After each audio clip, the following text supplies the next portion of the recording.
তেরখাদা উপজেলা চেয়ারম্যান প্রার্থী আবুল হাসানের নির্বাচনী গণসংযোগ ও লিফলেট বিতরণে তিল ধারণের ঠাঁই নেই। খুলনা প্রতিনিধি শেখ মাহবুব আলমের পাঠানো তথ্যচিত্রে থাকছে বিস্তারিত।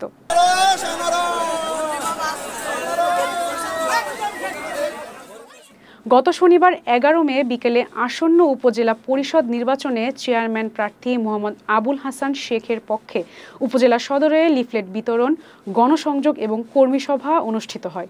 এদিনে ভোটারদের স্বতঃস্ফূর্ত অংশগ্রহণে উপজেলা সদরের বাজারগুলোতে তিল ধারণের ঠাঁই ছিল না। লিফলেট বিতরণ এবং গণসংযোগকালে রাস্তাঘাট, বাস স্ট্যান্ড, ভ্যান স্ট্যান্ড এবং বাজারঘাট কানায় কানায় পরিপূর্ণ হয়ে যায়। জনজোয়ারে রাস্তাঘাটে ভিড় লক্ষণীয়। জনসাধারণের মুহুর্মুহু করতালিতে মুখরিত হয়ে ওঠে বাজার এবং চারপাশ এলাকা। উপস্থিত জনসাধারণ আনারস প্রতীকের পক্ষে বিভিন্ন স্লোগানে পুলকিত হয়ে ওঠে। হাজার হাজার ভোটারদের উপস্থিতিতে তেরখাদা সদরের কাটেঙ্গা বাজার, জয়সেনা বাজার, বাস স্ট্যান্ড, টেম্পো স্ট্যান্ড সহ বিভিন্ন রাস্তাঘাটে অপরিমাণ ভিড় জমে যায়।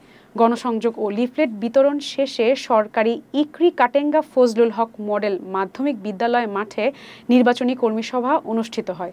সভায় বক্তৃতা করেন চেয়ারম্যান প্রার্থী মোহাম্মদ আবুল হাসান শেখ, আওয়ামী লীগ নেতা এস.এম. দীন ইসলাম, উপজেলা আওয়ামী লীগ সহ সভাপতি মোহাম্মদ জনাব আলী শেখ, মোহাম্মদ বাদশাহ মল্লিক, আব্দুর রাজ্জাক রাজা, মোহাম্মদ বোরহান উদ্দিন আহমেদ, উপজেলা ছাত্রলীগের সভাপতি শেখ হোসাইন আহমেদ, ছাত্রনেতা মেহেদি হাসান আকিব সহ আরও অনেকে।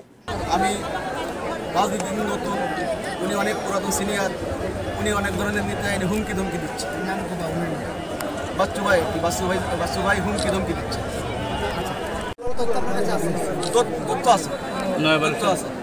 তথ্য আছে কয়েক জায়গায় হুমকি ধমকি দিয়েছে।